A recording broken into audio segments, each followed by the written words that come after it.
Welcome to American Med Spa Association podcast, Medical Spa Insider. In this episode, flashback to the opening of Medical Spa Show 2025 as AmSpa founder and CEO Alex Thiersch talks through challenges the industry is facing and ways we can overcome them together. You'll also hear the full recording of the panel Dangerous Practices, Devastating Consequences, a compliance perspective, which covers legal compliance and safety concerns in the industry and best practices we need to adopt to ensure medical aesthetics remains viable, successful, and profitable for years to come. Members-only registration for Medical Spa Show 2026 opens October 1st, 2025. Refresh your body, mind, and career at the Women in Aesthetic Leadership Conference, being held October 3rd through 5th at California's beautiful Terranea Resort. Walk is more than just another convention. It's an immersive retreat that combines education and networking with rejuvenation. For women aesthetic professionals who dedicate their time to the health and happiness of others, this is the opportunity to get away and focus on your own wellness. Reconnect to your passions and return with a bold new inspiration for your business. Walk celebrates the med spa industry's opportunities for female empowerment and entrepreneurship, including the ceremony for the 2025 Distinguished Women Awards. Find out more at experiencewalk.com. That's experiencewalc.com. And as a Medical Spa Insider listener, you can receive 10% off your registration if you use the promo code WALK10. That's WALC10. Promo code valid for standard registration until October 3rd, 2025 at 11:59 p.m. Pacific Standard Time. Promo code only applies to the primary registrant and cannot be combined with any other additional offers. Welcome to all of you to the Medical Spa Show. Really happy for you all to be here. For those of you who this is your first time, I'm so excited for you to see this show and to be a part of this community. It's such an amazing thing that to bring all these folks together. I wish I could take credit for kind of the energy and the vibe that we have at this event, but really it's not me, it's the people. And for those of you who have been here before, you know what I'm talking about. This event is really inspiring and exciting and fulfilling. And we have an industry that we all love, obviously. And more than that, it's supportive.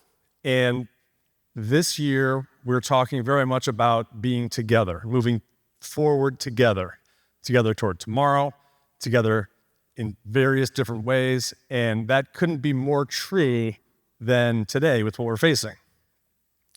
Normally, I get up here and I give some incredible statistics about the industry, show how much we've grown, talk about profits, talk about growth and number of med spas and all of that, show some pictures of my dogs, get everybody all buttered up.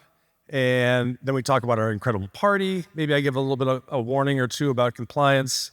And then we go and we celebrate and we have a great time. This year, I want to warn you, it's a little bit different. A little more of a more somber tone this year in light of some of the things that have been going on in the industry. We are facing, I don't want to be dramatic about this, but we are facing what I believe is a very serious threat to our very industry. And I'm kind of curious, who in here has heard about the legislation that is pending right now in the state of Texas? Hands up high. Okay, so a good many of you, but there's also a lot of you who haven't. And we're going to talk about that. And the reason we're going to talk about it is because it is very serious. Texas is the biggest state for medical spas, fastest growing state. Many of the states in the Southwest and the South follow Texas's lead, and they have introduced some bills that we're going to talk about here in a second that would kill the industry. I'm not saying that to be dramatic. This would no longer exist, and we're going to talk about that. And I want to be serious about this because this is a serious time. And so it's going to be a little bit of a different tone at first. We are, and we will eventually turn the corner. And how I want you to feel about this is, number one, I want you to feel a little bit nervous and anxious about this because I think that's the point. We have to be anxious and nervous about what's happening to this industry right now because it is, I believe, without being dramatic, somewhat of an existential threat to what we're doing.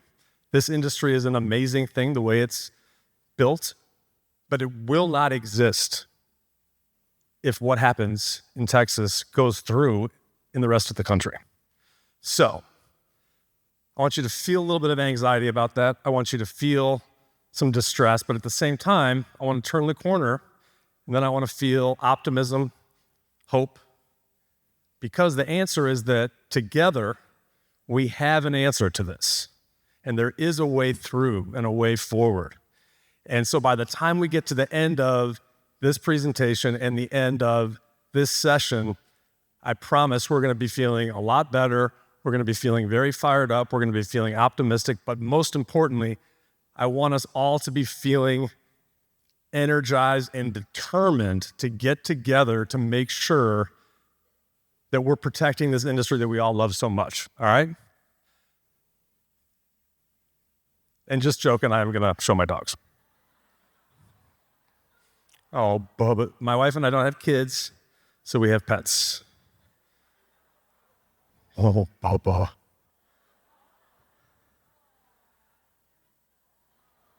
This is our newest guy, Spunky. We call him One-Eyed Willie because we just had his eye removed. My wife is caring for him at home right now. So let me just quickly get everyone caught up to speed. When we left last year, as you saw in the video, a few of the things that we talked about. One, state of Illinois and some other states in the Midwest, there was an outbreak of botulism because some bozo bought fake Botox and injected people and got people sick. Not too long after that, in the state of Texas, a woman named Jennifer Cleveland, who is just a terrible, tragic story, went into a med spa, got an IV, went into cardiac arrest and died. Terrible story. This set off a number of news stories over the course of the year. And it was interesting because I kind of felt this week, we're tracking all of this, obviously. We're tracking legislation. We're tracking lawsuits. We're tracking how things are going, just the general vibe in the industry. And we could start to feel something happening right over the summer. And along the same time, our friends at the American Society for Dermatologic Surgeons, who I love dermatologists, so this is not meant to be anything against dermatologists, please.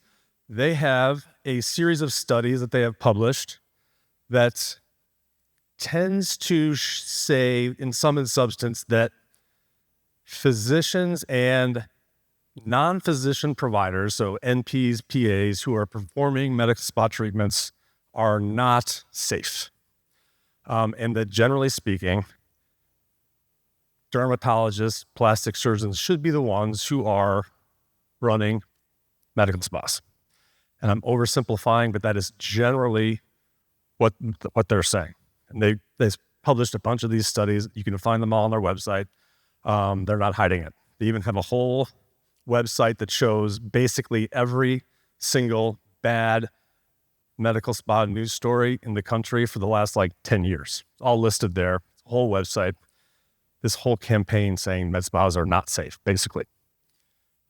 They also, as you can see from their conclusions, are intimating that the public thinks that med spas, as we're currently situated, are not safe. They also presented these findings to the Federation of State Medical Boards, who listens, obviously, because these are dermatologic surgeons. They have some pull. They posted then in 25, not long after our show last year, they republished model legislation that indicates, among other things, that only physicians and not PAs, not nurse practitioners, must be supervising all treatments at medical spas. And if you read the fine print, when they define physician that supervises, they define it as board certified in dermatology or plastic surgery. Not long after that, there was an article, maybe many of you probably read this in Bloomberg. It was a very big article that talked about med spas. It was a decent article as far as the research goes, but it was not flattering. And we've seen this now over and over again over the past 6 months. There was a whole series of them in Chicago about medical spas and how dangerous they are. Then, about a month ago, in Texas, there was a bill called Jennifer's Law, as the press has kind of latched onto it, that would, among other things, hold that only physicians can, or physicians must be present at a med spa at all times. Nurse practitioners and PAs would no longer be able to do good faith exams, initial assessments, and treatments without a physician being on site, among other things. There was another bill filed concurrently that held that physicians could only oversee NPs and PAs in their original board specialty. So if you were an emergency room specialist, you could not go into a med spa and have a PA or an NP. You would have to get somebody who was in your specialty. Now, I don't know all of your situations, but I do know that probably 90% of the medical spas that I know of would not be able to survive if they had to have a dermatologist or a plastic surgeon on site at all times. Certainly, they wouldn't be able to do it even if they couldn't allow NPs and PAs to prescribe, which they can do in every other area of medicine. And the thing that was unsettling about this was that this bill was in response to a tragic situation where a woman died as a result of receiving an IV owned by a physician at a Medispa owned by a physician, totally unsupervised. She was unlicensed. There was no medical personnel anywhere on site, nothing to do with NPs, nothing to do with PAs, nothing to do with physicians at all. So why is all this happening? To me, it's very obvious. There is a push right now to stop this momentum that we have. And it really, really caught me off guard because I knew this was coming at some point. I knew there was forces out there. I did not see it coming in Texas, and I did not see it coming this year. Now, we are currently in the process of fighting this bill. I have total confidence that we will be able to fight it. But the point is, this is where we are right now. If this were to pass, it would be very difficult for anybody to extend the way that they operate right now. You couldn't have multiple locations. You certainly could not use NPs or PAs, which would be detrimental, among other things.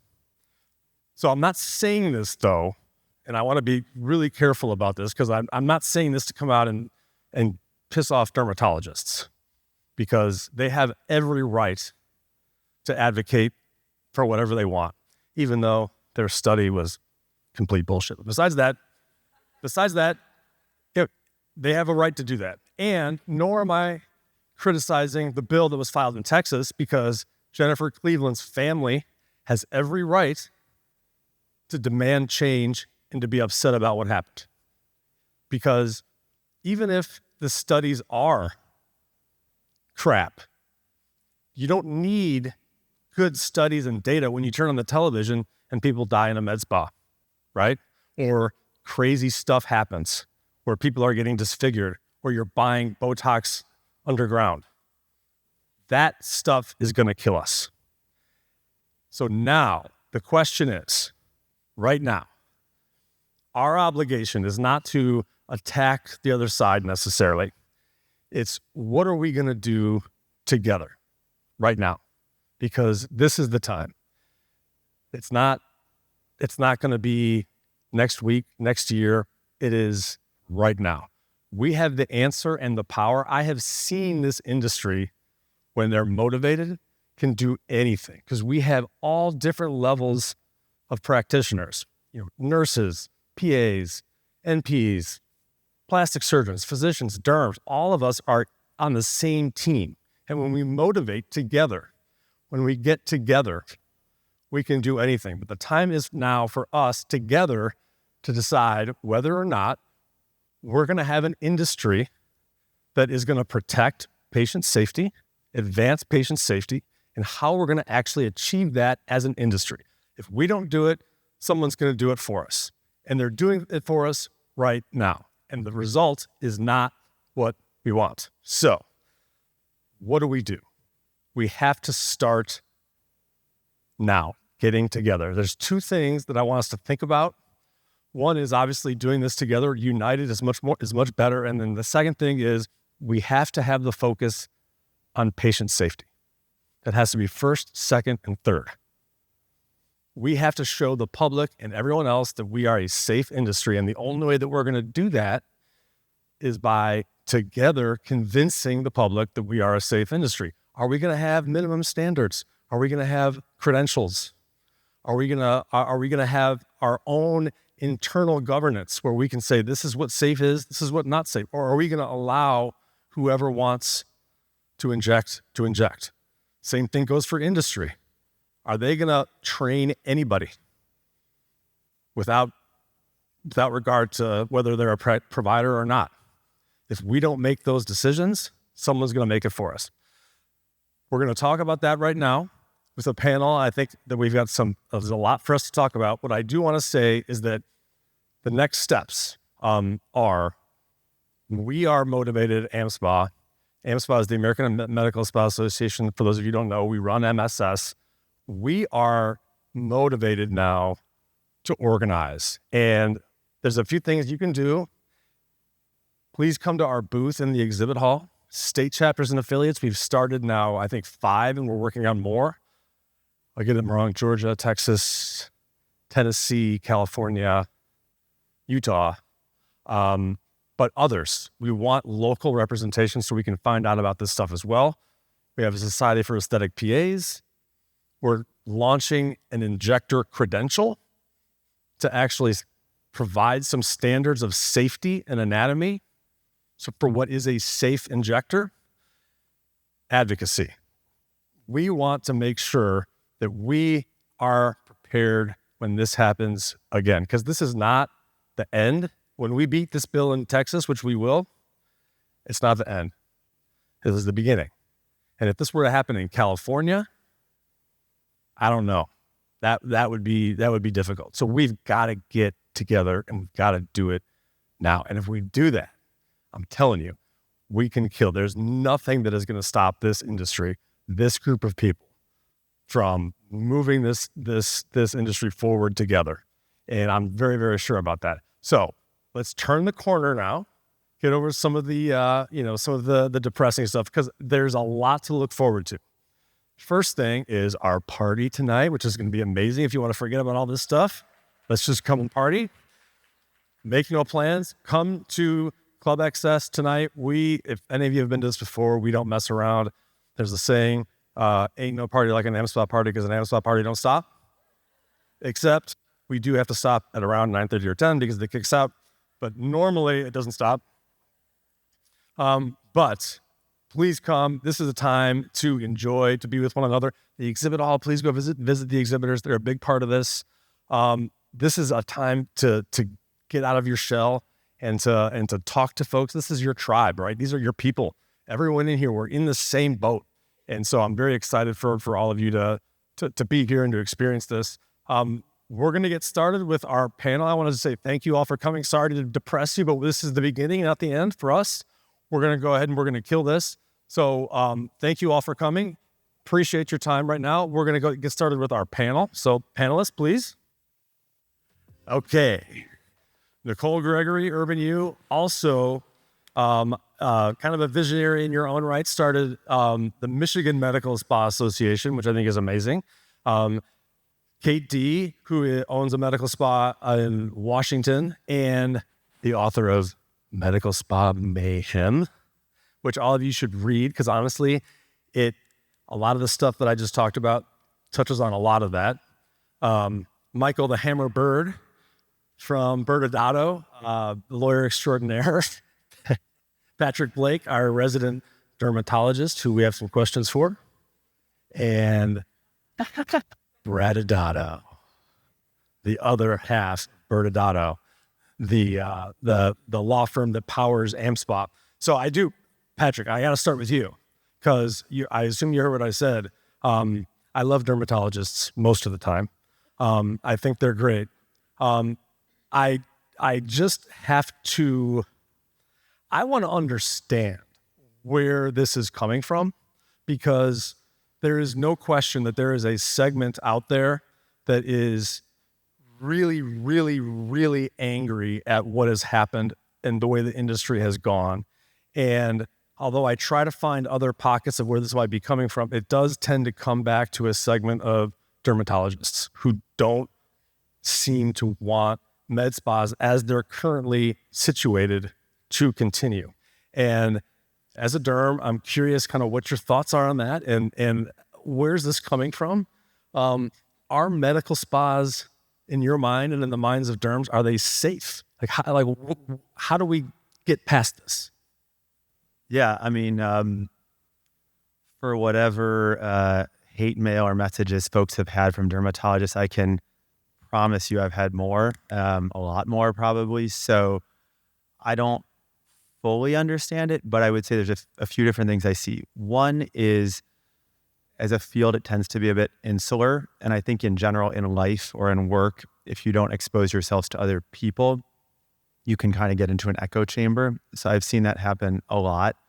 And there are kind of, also to your point, there are these stories that get sensationalized and maybe rightfully so. But so dermatologists and just again, like anyone else, I think sometimes anchor on that and they say, oh, because, this patient had this bad outcome, because they got this infection or whatever, that means med spas are bad, or that, people don't care. They're not thinking about their patients. And I think people who come to meetings like this, for the most part, are wonderful clinicians, and I think what's a little bit weird about it to me is most of the derms who really have big issues are people who don't do aesthetics, like almost at all. And one time I had a conversation that I was getting shredded on a big derm Facebook group, and offered basically consults with and conversations with all these dermatologists who were upset. And yeah, most of the ones I talked to didn't do aesthetics at all themselves. So it's a bit strange, but the thing I've said to them is, like, you have plenty of patients and you're not either doing aesthetics or your wait times are months. So just, enjoy the field. I mean, enjoy what we do. Yeah. Well, and just kind of, Kate, I love, because you're also a physician, and you've had some, I wouldn't say criticism, but you've had some pointed observations about the way the industry has gone. You're a not a core physician, right? So you're not a derm, a plastic surgeon. But in your book, I think you rightly point out some things that are really, really crazy that have happened. I'm just curious, and Nicole, also for you, do we think right now medical spas in the United States are safe? Well, I think the ones that are legally compliant, I think, are very safe. And I think that probably most of the people in this room are part of medical spas that are legally compliant. The problem is that there are so many illegal spas popping up. There's one on every street corner. There are now more med spas than there are Starbucks in this country. And there are weekend courses where non-medical people go get, taught how to inject Botox supposedly, and then they think they have a skill that's somehow marketable. And these weekend courses, some of them offer a medical director. We'll set you up with a medical director. And, there are people who peddle medical directors. There's somebody who, offered me, like, said, Dr. D, would you like to be a medical director in Texas? I can fill your slate. And I'm like, I live in Seattle. Okay. And you don't have to, Texas doesn't require you to be in the same state. Well, that's crazy, right? But the problem is that these places, like the place where Jennifer Cleveland died, had a person who had no medical license whatsoever, nothing, who just didn't know what they were doing. And then a medical director who was nowhere near, who wasn't medically directing, right? And there are so many of these places where, there's just bad outcomes. And where do those people go? They go to a dermatologist, and all the dermatologist ever sees are the bad outcomes from these illegal places. And they don't know anything about that place other than it's a quote unquote med spa. And so it didn't come from my place, so I think that generally the laws that exist actually would be great if they were enforced, but there's zero enforcement. And even when someone's dead, as far as I can tell, there have been no charges from that case or any of the other cases that I've had. In addition to the book, I have a podcast. I've interviewed a bunch of people on my podcast with bad outcomes, and those people, the people who did it to them, no charges were ever filed, and then there's no lawsuit even to sue the person because the people don't have malpractice insurance. It's true. Case in point, in Texas, this tragic situation. This poor woman died. The doctor still has his license, is still practicing.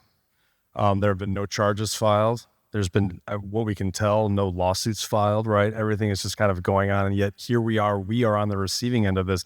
It's not just though, to the lawyers, Brad and Michael, it's not just that the laws aren't enforced. I think that's true, but it's also, for whatever reason, the laws just they're not known.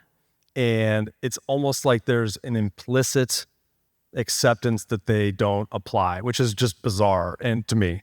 But how have we gotten there? Like, why is it in this industry, are we in a place where the laws just not only aren't enforced, but they're not even accepted as the law? Well, I was going to say just really quickly, I think laws need to be applied on a compliance level, which is on a state level. So as we look at this industry, it's grown so fast, and we're really set for a market correction very, very soon. It's going to happen this year, and for a couple of reasons. The economy, it's up and down, right? Every day, are we in a recession or not? What's going on? And we're in a luxury industry, so that's going to change, right? So how people perceive our service and how much they're willing to pay for it. And then with the saturation that's went on, there's just so many med spas, like you said, every corner. You're competing against each other. So now you're competing for the dollar, not only from an economic standpoint, but you're also competing from a per patient point, right? Like, how do I get people in the door? How do I make my rent payment? How do I make my kids' soccer payments? Those kinds of things are real. And so now you start to look at bad outcomes. How are we going to really enforce that person who's on, in the local market, having a med director, doing the right thing, especially when no one's looking. I think that's the hard thing. That's what we really need to focus on. So compliance comes at a state level. And unfortunately, most states don't really even know what the medical spa industry does. They kind of look at the word spa. They've taken the word medical and just said, oh, I'm not sure what that is exactly. So it needs to start happening at a state level. And one of the ways I think we can think through this is really think about the medical director. The medical director is the core. The medical director is the person who's going to help with SOPs, who's going to help with emergency procedures, signing off on hiring and firing. So let's keep that person accountable. So in Michigan, my spa, Michigan's Medical Spa Association, we are working through something that allows for registration and transparency with all of the consumers, and it's for a qualified medical director. So a medical director needs to go through a process that would make them qualified. So now all of the med spas out there that do have a medical director, they're qualified. They've done not only the procedures that they need to do from a aesthetic standpoint, but also from a pure safety standpoint.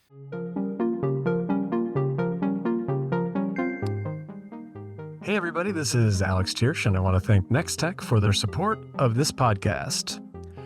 Why settle for just keeping up when your business can be the trailblazer? Aesthetically Speaking, presented by Nextech, is the podcast where beauty meets business, keeping you ahead in this ever-changing world of aesthetic practices. Each episode, proven experts from various areas of the field provide tips and tricks that will take your practice to the next level.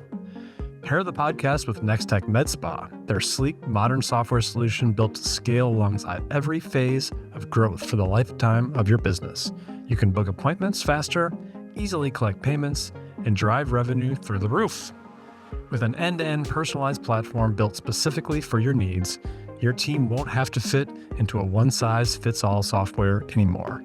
Follow and subscribe to Aesthetically Speaking on Apple, Spotify, YouTube, or wherever you like to listen to podcasts, and visit nexttech.com to book your demo now. Hey folks, this is Alex Thiersch, and thanks to our sponsors, RepeatMD. Big news, RepeatMD is giving away $150,000 in cash and luxury prizes this October. Rolex, Chanel, Louis Vuitton, and it all ties to the biggest virtual training event of the year for med spas and wellness practices. And it's free to all our listeners. It's called Sell More This Holiday Season, and it's happening Tuesday, October 21st at 5 p.m. Eastern, 2 p.m. Pacific. This live virtual event is going to show you exactly how to avoid the 5 profit killers that drain holiday revenue, turn gift cards and skincare into your number one revenue driver, just like Dr. Rajani, who sells over $10 million a year, steal the top holiday promos that 7-figure practices run, and even double your membership sales in 30 days. And here's the kicker. This isn't just another webinar. It's also the official launch of RepeatMD V3, 2 years and $20 million in the making. V3 is the first system designed to automate your revenue so you can sell more without doing more.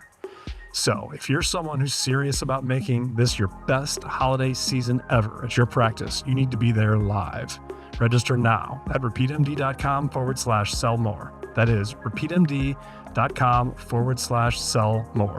And I'll put a link in the show notes. And again, it's Sell More This Holiday Season, hosted by RepeatMD, Tuesday, October 21st. Free to attend, $150,000 in prizes. Don't miss it.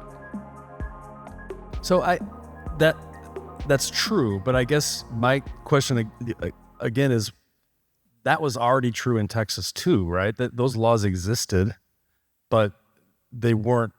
I mean, there's not a registry, but you still had to have a qualified physician. You still had to have protocols, all that stuff, and it didn't matter at all. And for some reason, that's not like, what's going on? Why did that happen? And why are we here in the? I'm curious you guys are both from Texas. What's going on there? Yeah, I mean, in Texas in particular, I do think it's an enforcement issue because it actually has more clear laws dedicated to this space than most states. I do think nationwide that clarity as to what the laws are is a big problem. Our firm exists in large part trying to figure out what the laws are, in each state, and it's not easy, as you know. It's not. You can't ask ChatGPT and it's going to pull up all the different sources, at least yet. And if you try to search on your own, I mean, you may find a thing, but it won't cover all the different aspects of it. And so with lack of clarity, it's not just for the med spas to understand what they need to do to be compliant. It's for the people that enforce. I mean, multiple times people have reached out to boards and they'll point back to us to help, tell them what the laws are because they don't understand them themselves. Yeah, and on that point, Nicole made a good point. First off, let's talk about the term med spa, right? There's confusion there. The number of times when we talk to boards, you're like, well, there's a med spa and there are no med spa laws. Well, everyone here probably knows you're practicing medicine. So it's not med spa laws. You're looking for medical. See, I don't think everybody does know that. Well, everyone in this audience. Well, yeah, they know. There's just smart people out here. But the boards is where the problem is because you have medical boards, nursing boards. Now pharmacies are getting involved and they don't like to give opinions. So when you speak to them and you ask for clarity, because every single state's going to be different, they'll say, you got to hire a lawyer. I'm like, okay, well, I guess I got to hire myself. But what matters more to us is we can read the statute. Anyone can pick up a statute or read a board opinion or attorney general opinion. Because again, it's all over the place, as Michael was saying. What we want to understand is how are you going to enforce that rule so that you guys understand what you should or should not be doing. And the other thing that Nicole said, which I completely agree with, is that absentee medical director, meaning that in name only, or Kate, you being brought in name only to be a medical director, that is a problem.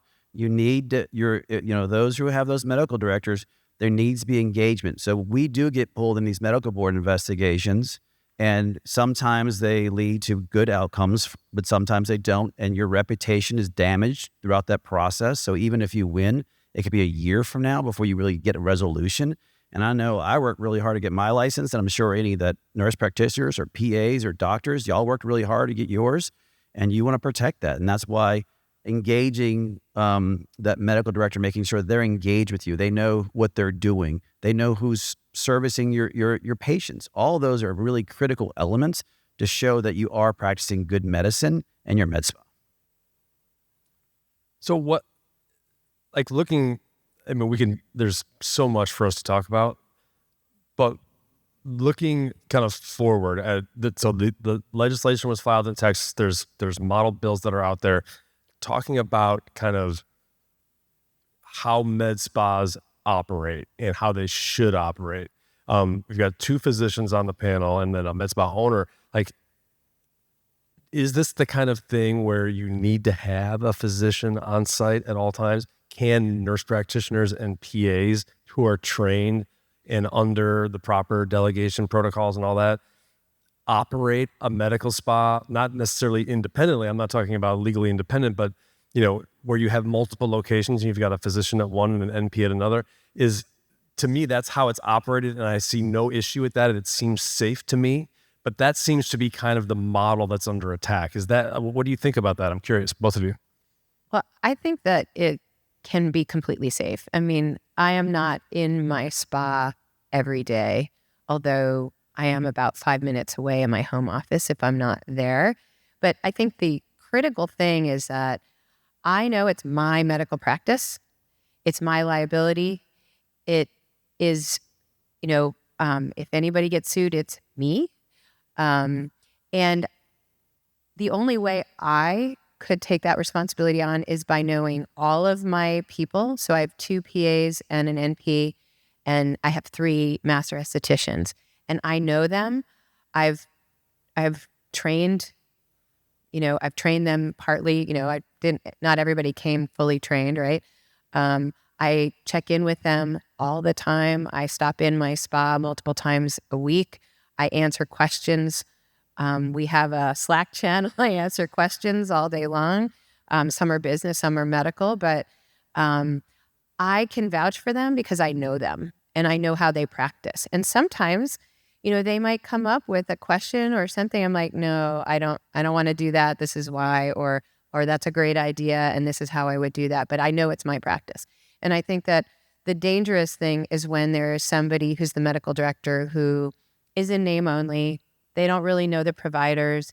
They're managing, 13 spas across 5 different states, and it's their license, but they don't actually manage anything. And they, if they had to personally vouch for the quality of the medical care provided by that particular PA, they wouldn't be able to do that.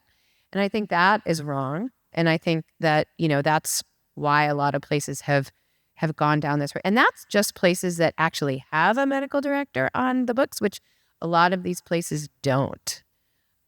So yes, I think it can be done safely. And what I've been saying so much over the last, since I published this book, which is called Med Spa Mayhem, by the way. But anyway, is that, if we just elevate the industry, if we get everybody to just do it properly the way it's supposed to be done, we wouldn't be in this boat. But in the 10 years since I've been doing this, a little over 10 years, the industry has skyrocketed. And in my estimation, much of that growth is by people doing it illegally. And I think that and we've taught everybody on this panel, we've talked about this idea of creating a board that will, label and identify all of us who are doing it properly. I think most of the people in this room are legally compliant, right?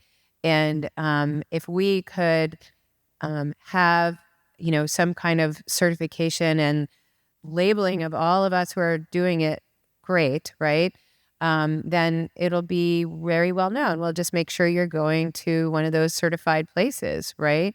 And all the places that are like, some person who's not really legally allowed to practice medicine, they won't be able to get certified, and they just won't have that label.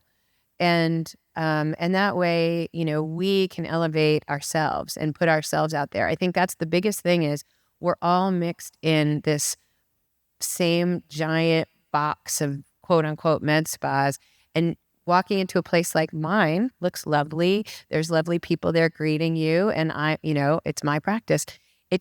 You cannot tell the difference between that and the place with no licensed people or, no doctor within a million miles of the place. Right. And we need a way to self-label and put ourselves out there so that the consumers can make that decision and just go to all the legit places. I mean, that's what I think we need to do. And Dr. Blake, I'm curious your thoughts also, because you're the portrait model that you have, which I think is really, really cool.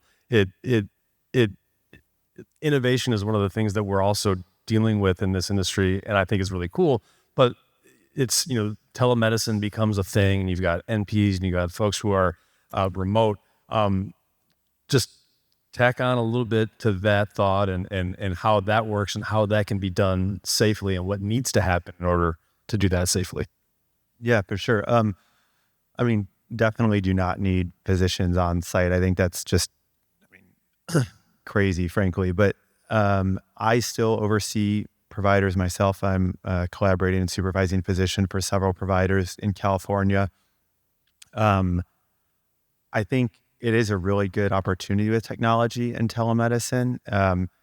Depends on details, I think, and people's intentions. So I've seen EHRs that don't have an ability to do, sign off on notes. I mean, that's silly. I see medical directors who know nothing about aesthetics all the time. I think that's, silly at best. There's so much access to training. We have such great products. We have such safe devices out there. And yet people buy things from, Alibaba and eBay and whatnot. So we have so many great, seriously, unfortunately. So we have all these great tools. And I think I do a ton of video meetings with people. I really insist on great photos. I get involved even with people who I don't, even who aren't part of portrait, honestly. I helped with 2 occlusions in the last 2 weeks, nationally. And they were honestly really easy to manage. Doesn't even, change my blood pressure because the people know what they're doing. I know they have the right amount of Hylenex on site. I know they understand their anatomy. I know they're using good products. I know they're going to do follow-up, and I know they're going to follow up with me. And so I think if you put the effort in and you are methodical in your process, I think it's really easy to do it the right way. So I don't understand why it, doesn't always happen, I guess. Yeah, I heard someone yell out education, which I think is key. What's been frustrating, and I'm speaking for Michael and Brad too, what's frustrating for me is I've been out giving the same talk on, the 3 basic things of legal compliance for med spas. Number one, you are a medical practice. And I say that to people even now, and there's medical spas out there, they look at me like, well, what do you mean I'm a spa? It's like, no, you're a medical spa. And it's for whatever reason, we're having trouble breaking through. And I'm not sure that we can ever break through to that group that's out there that's just not going to listen anyway. I think we have to do, Kid, I think what you said, we have to do this together. Go ahead. Yeah, and the problem is compliance is hard. And so when you sit there and visit with some consultant that tells you something that you want to hear, I really don't have to have a physician that's ever met me or seen how well I inject. And it's not countering the fact that a lot of people probably are better at touching the patient and treating the patient than the physician who's supervising you. But then there's that lack of care. There's lack of standard of care as who's really overseeing you. And unfortunately, there are other organizations out there who are training these individuals, kind of like you said, Kate, that it's okay that anyone can own it, or it's okay that you don't have to have the good faith exam. And that's where we get pulled in these medical board investigations, and people will tell us, everyone's doing it that way, so it must be okay. And it's like, no, that mentality of it's not safe. Michael, you always have an example about speeding, right? If the law says that you have to drive 65, which, by the way, I'm totally against, and you're doing 90, which I've never done, and you get pulled over because everyone else is doing 90, well, it doesn't matter. You broke the rules. And that's what's happened to most people is they don't realize the rules exist, or they feel safe in numbers, or they heard their friend. So they talked to Alex, and Alex said, this is how you do compliance perfectly.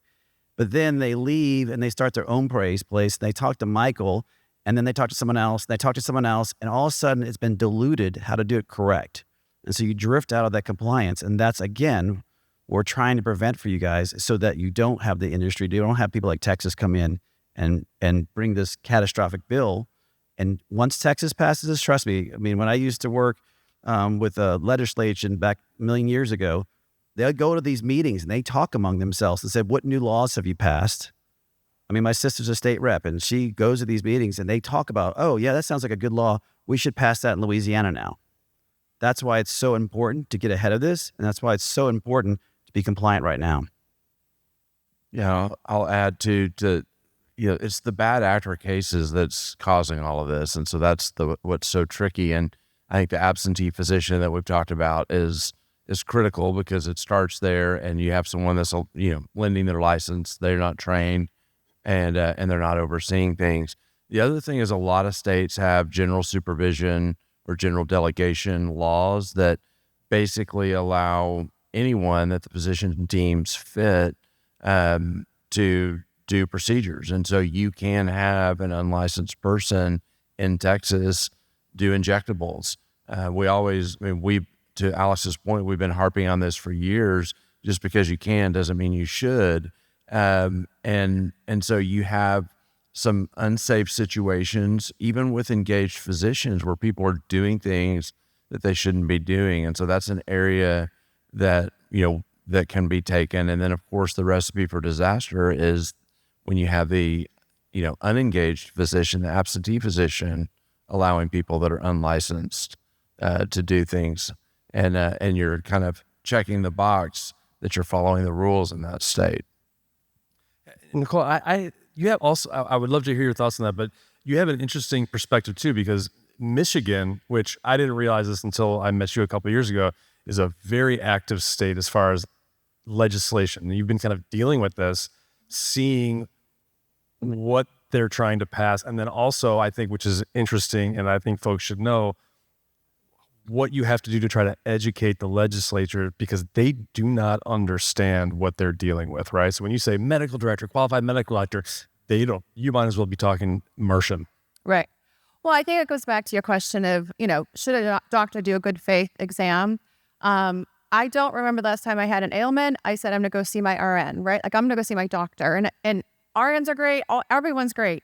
But you say, I'm going to go see my doctor because that's what you have faith in. So how do we kind of get around that? I'm going to go back to the medical director. The medical director is the person that we need. And you can't do that if you're doing individual training in multiple different categories. It gets too complicated. Let's keep one person at the core, one person responsible for the growth of this industry and the thoughtful growth of it.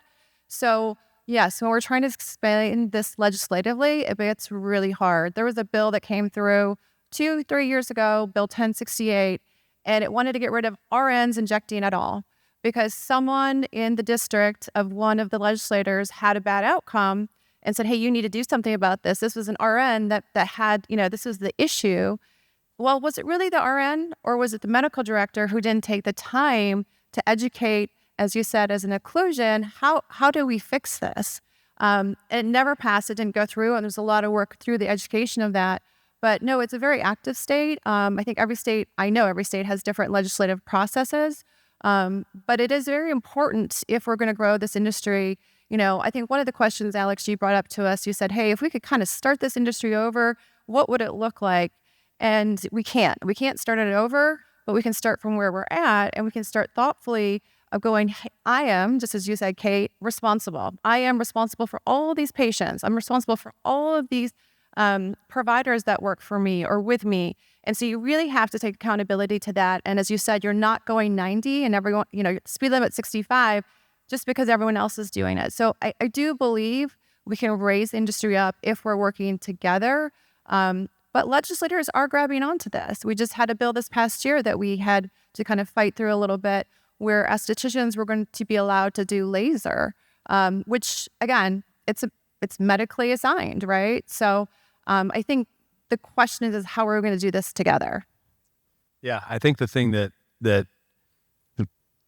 bothers me sometimes is that these things are happening and we're not able to, because I'm busy fighting what some of the dermatologists are saying, and we're fighting amongst ourselves that we're all on the same side. And what we don't want is these unlicensed people doing things they shouldn't be doing. And that's who we all need to be focused on. And yet we're all distracted by all this other noise that's happening. And it's really, really hard to get a hold of.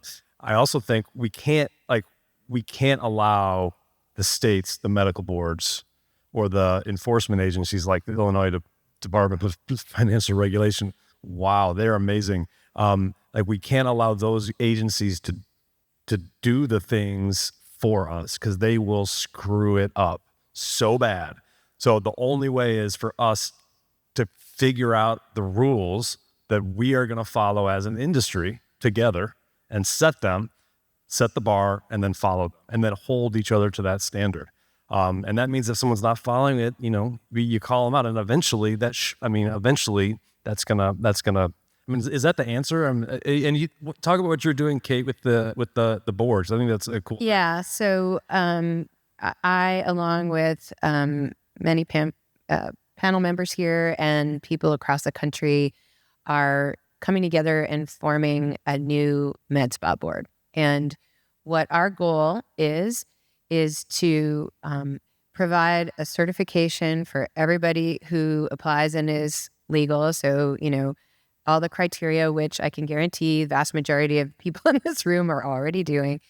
And what we're going to offer is we'll have a national registry of certified med spas. We're going to have an amazing website. We have a preliminary website right now, but we're going to have an amazing website and focus on SEO and link back to all of our certified spas that will provide, a digital asset that you can have on your website and signage so that you can advertise, like, certified by the Medispa board. It will be, kind of a great marketing opportunity and a great positive way to elevate everybody who's legal.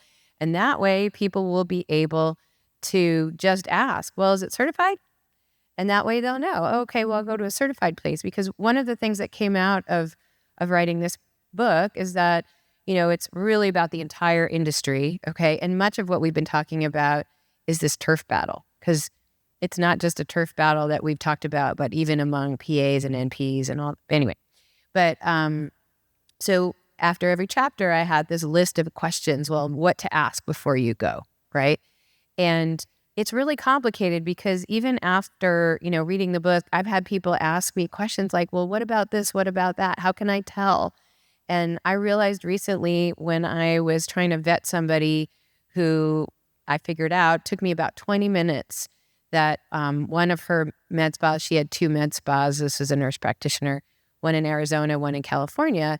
And I figured out that her California one was completely non-compliant. And this is somebody who wanted to be on my podcast. I'm like, well, no, I'm not going to, help you. You're completely out of compliance. But it took me at least 20 minutes to figure that out. And right, most consumers are not going to spend that time, and they don't know even to ask that question, right? Or all the questions. So the goal is, the Medispa board asks all those questions for you. We provide the certification, and then we can elevate all the people who are really legit and doing a great job, because we do amazing things. And to your point, I mean, it can be confusing nowadays. Like, and one of the things that's also happening in Texas, there's like 18 bills that have been filed in Texas. One of them, which I agree with, has to do with representation and how you identify yourself, because you can go into a medical spa and everyone's wearing scrubs, and it's very difficult to see who's who. And oftentimes patients come in and they think they're seeing a physician and they're not, and that needs to be cleared up. And there needs to be clear identification. We're going to run out of time here in a second. We could talk about this all day, but I'd love just kind of some kind of closing thoughts about all this. Let's start with you, Mr. Dermatologist. I think I'm just joking. I think first thing is I'm very much like a carrots over a stick person. Like if, someone gives me like an opportunity for a good donut, I'll go run far miles to get that donut. And I think like what we have is this opportunity to actually grow the space, right? We've seen this backlash. I mean, the regulatory stuff is concerning, but as is the fact that patients are taking less interest. Some patients who, I'm sure you guys have encountered, those patients are like, oh, I'm not interested in that anymore. I don't want to do filler or whatever. And a lot of it is because they see bad work or they're aware of unsafe practices. So it's like, if we can really all be aligned, we're actually going to grow the field a lot. And so I think that's a huge opportunity. The one thing that I see that I think collectively we could do a lot better on for everyone in the room is social media. That I think sometimes the importance of what we do and the expertise is really downplayed on social media. I also think there are people who kind of show other people's bad work, or they show how easy this is when they do it. And I get it, because you want things to be visually captivating, and that's how the algorithms work and all that. But I think just be thoughtful in that. That would be I feel like we could move things along there. Michael? I would just say embrace compliance. While it's true, I think most of this room is not fall in the category of the stuff that we're seeing on the news. I also will say that most medical spas have some unknown compliance things that need to be fixed up. And so for us as an industry, if we're creating a standard that compliance is important, I think the starting point is embracing it. And the empathy side of me knows that you're trying to run a business and trying to treat patients, and it's confusing. And so it's just as easy oftentimes not to lean in and try to figure out, what are our gaps. Yeah, and you're here for a reason. Well, besides partying tonight, but you're here for a reason to be educated from a clinical perspective, from a business perspective, and hopefully from a legal perspective, and embrace that aspect of why you're here from the learning perspective. And I think everyone, when you walk out today, ask yourself that question: what am I missing in my med spa that I could improve? Did I drift out of compliance? Just start thinking about it that way, because if everyone in this room starts thinking that way, to Kate's point earlier, and everyone here starts thinking that I can fine tune this, I can fix this, that's going to help rise everyone else, because you're adopting or embracing compliance or hashtag compliance is cool. Compliance is cool, and it is cool. Kate, and then Nicole. Yeah, I agree with what you guys just said. I just think that we collectively can make our industry safe.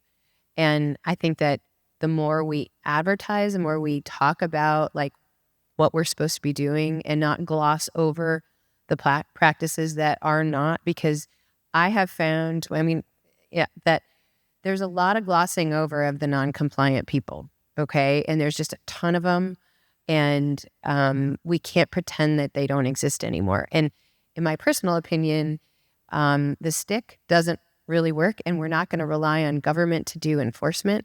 So how do we fix that? We do a carrot, and we do something really great where we're putting ourselves out there saying, compliance is cool. Here are all the compliant, amazing people, and you should choose us. Agree. So I'm going to say, call your med director today. It's like speed dial them and say, hey, we need to meet when we get back.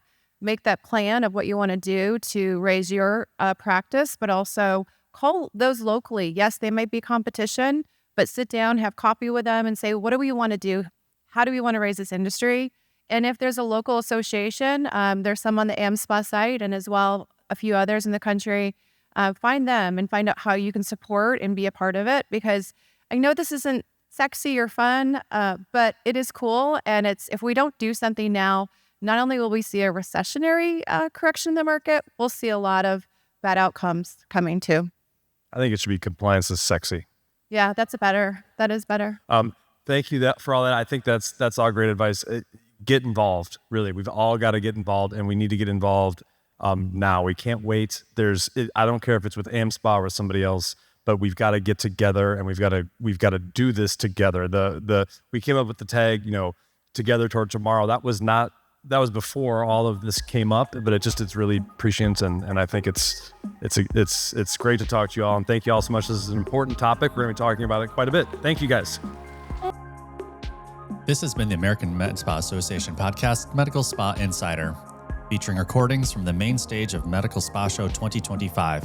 Don't miss your chance to be in the audience live to level up your legal compliance and patient safety, find your next great device, service, or treatment in our expo hall, and come together with thousands of your peers. Registration for Medical Spa Show 2026 opens for AmSpa members only on October 1st, 2025. Visit medicalspashow.com to register today.